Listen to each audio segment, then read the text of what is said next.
Universe loves gratitude. The more you practice gratefulness and the more you thank God for what you have and thank universe for what you have already in your hand, the more you have to be grateful for, because it shifts your mindset from the lack to the abundance. So you don't focus on, oh, I don't have this or I don't have that.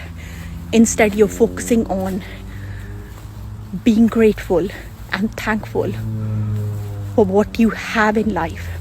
And that's a big shift if you really start thinking about it, because remember, what you focus on grows, and if you focus on negative and if you focus on lack grows.